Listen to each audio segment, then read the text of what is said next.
In this video I'm explain Squid Game Season 1st. Red light, green light. Song Gi-yoon is a middle-aged man living in a small house with his mother. Gi-yoon is drowning in loans and has a gambling addiction, making their financial condition very poor. At breakfast one day, Gi-yoon's mother hands him some money to buy his daughter, Ga-young, a birthday dinner. Gi-yoon's ex-wife is married to a wealthy man and doesn't let him see his daughter often, so Gi-yoon is excited to see her for her birthday. He asks his mother for some more money to buy Ga-young a gift as well. She says she is broke at first, but eventually hands him a few extra wons. After she leaves, Gi-yoon cunningly gets her credit card and goes to withdraw more money with his fellow gambling friend. The two then place their bets on horses, but are down on their luck as they lose every round. They do not stop wasting their money, even after losing almost all of it. In the end, Gi-yoon finally wins a decent sum of money and is over the moon. He even tips the lady who hands him the money and goes outside celebrating his luck. Just then, Gi-yoon notices some men approaching him, angrily. They are his debtors, to whom he owes a lot of money. Fearing his recent earnings might be taken, he runs inside the building again and crashes into a girl accidentally. The debtors eventually catch him and threaten to kill him if he doesn't return their money. A scared Gi-yoon tries to give them the money he just won, only to discover his pockets empty. He realizes that the girl he crashed into earlier was a pickpocket who stole his money. The debtors, however, do not care about this and start hitting Gi-yoon. They use a scalpel and put it into his nostrils, making him plead for his life. They say they will return after 1 month, and they leave. Now the man has zero money left. Hence, he goes back to the girl he tipped earlier and asks for his money back. He still doesn't have enough to buy his daughter a gift, so instead, he settles to winning her one from a claw machine. But with his luck, he cannot even get one toy into the hole.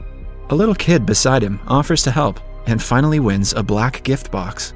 They celebrate the small win, and Gi-yoon leaves after thanking the kid. He probably should have taken that kid to the horse track. He takes his daughter to a tteokbokki stall, and the two enjoy the food. Ga-young is worried to see cuts and bruises on her father's face, which Gi-yoon says are just mosquito bites. He hands her the gift without checking what is inside the box. Ga-young is surprised to see it is a gun-shaped lighter. Gi-yoon takes the gift back and promises to get her a better one next year. At last, he brings his daughter to her mother and parts after saying goodbye. Gi-yoon is now at a train station where he is approached by a well-mannered and well-dressed man. He invites Gi-yoon to play a game of dakshi, a game where they should flip a card by hitting it with another card. The man claims he will give Gi-yoon 100,000 won if he wins, but if he loses, the man will slap his face. As they play, Gi-yoon loses several rounds, getting slapped by the man numerous times. His cheek starts to bruise badly, but he doesn't stop. At last, he finally wins a round and gets the money he was promised. Then, the well-dressed man hands him a card, asking him to call the number if he wants to play more games like this. On his way home, Gi-yoon meets an old woman who is his friend Sang-woo's mother. She boasts about her son currently being on a business trip to the US. At night, Gi-yoon and his mother are having dinner when she tells him that his ex-wife's family is moving to the US. Hence, he won't be able to see Ga-young again. Gi-yoon is shocked, but cannot do anything because his ex-wife has the complete custody of his daughter because of his financial problems. That night, in desperation, he calls the number the man gave him and is called to a place nearby. A van pulls up in front of him and he is asked to get inside. As soon as he steps in, a gas spreads throughout the vehicle that knocks him out. When he wakes up, Gi-yoon is in a bunk bed with several other people around him. His clothes have been changed and all of his belongings are gone. Everyone seems to be as confused as him. We see that everyone in the room is being monitored by cameras.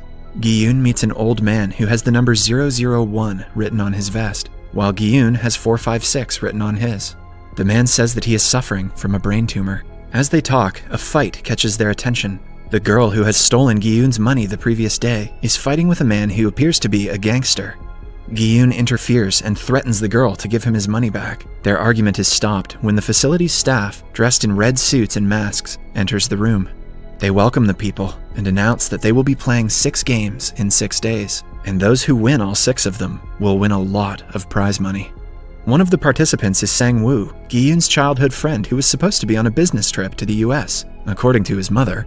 It turns out that he is wanted by the police because he owes his client a total of 650 million won. So he lied to his mother. Shortly after, a sphere is brought to the ceiling of the room, which the staff claims will be filled with money once they complete the first game. Everyone is confused, but agrees to play the game anyway. They are made to sign a rule book that has only 3 rules. 1. Players are not allowed to stop playing once the game has begun. 2. Any player who refuses to play will be eliminated. And 3. The games will be terminated if the majority votes on it. Everyone signs the form and gets ready for the first game. Outside the room is a maze-like hallway. The contestants are made to take pictures, and then are taken to a field that has a creepy statue of a doll on the far side. Gi-yoon approaches his old friend Sang-woo and asks him why he lied to his mother. As they talk, they are interrupted by an announcement, asking them to stay behind the white line. Somewhere inside the facility, the overseer of the games gets a call from somewhere. He takes his place in front of the monitor and watches everyone play. Back in the field, the contestants are told that the first game is red light, green light. As the statue of the girl says red light, they have to freeze, and they can only move forward when the girl turns around and says green light. If anyone is caught moving, the statue will sense the motion, and the person will be eliminated. The game begins and goes on regularly for a while. That is, until the statue detects a motion, and one man is eliminated. He is shot dead at that very moment. The others do not comprehend what is happening, so they play the next round. But soon they find out the people who are eliminated are actually being killed. Chaos ensues, and people start running for the exit, and they are all shot.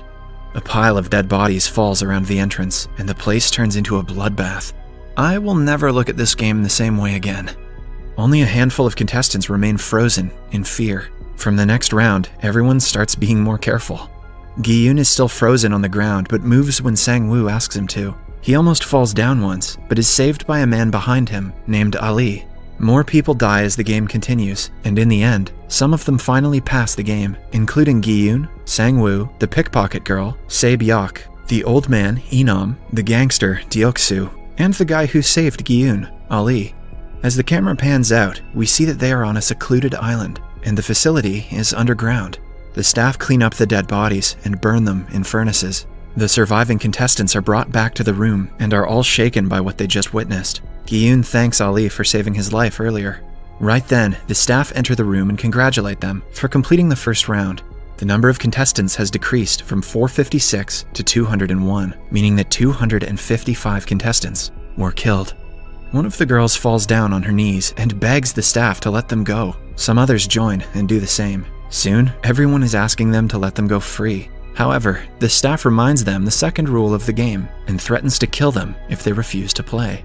But Sang-woo claps back with the third rule, according to which if the majority agrees to end the game, they will. The staff concedes, but wants to show them the prize money before having them vote. The sphere that was on the ceiling earlier is then filled with bundles of cash. The staff claims the winner will be able to take home 45.6 billion won, but if they decide to stop playing, the families of the dead people will receive 100 million won each, and the living will get nothing. The prize money tempts everyone, and the ones who were against the game earlier start voting for it to continue. The winning vote is decided by Inam, who votes against the games at the end. Finally, they will be allowed to go home without any damage. The staff says that if the majority of them want to play the game again, they will be contacted. In the following scene, Gi-yoon and Se-byok are thrown out of a van with their hands tied. The same happens with Ali and Sang-woo. All of them go their separate ways. Sang-woo even hands Ali some money for his bus fare. Gi-yoon goes to the police directly and tells them about his kidnapping, but they find it hard to believe that the kidnappers sent him back because he voted for it. One police officer, named Jun-ho, is at the station as well. The card Gi-yoon is holding catches his attention. Gi-yoon then goes back to his home, only to find his mother missing. It turns out that she is severely diabetic and has been admitted to the hospital because of extreme pain. Gi-yoon rushes to the hospital to see his mother's feet covered in wounds. The doctors say only surgery can save her life, but they cannot afford it. Elsewhere, we see the police officer Jun-ho talking to his mother about his brother. Jun-ho's brother has been missing for a few days now, which worries him. At his brother's apartment, he finds the same card that Gi-yoon was showing the police earlier. He decides to follow Gi-yoon and asks him about the card. Meanwhile, the pickpocket Se-byok goes to meet her brother in an orphanage. It turns out that the girl is a North Korean escapee whose parents are still stuck in North Korea. She wants to collect more money to get her back and get her brother out of the orphanage.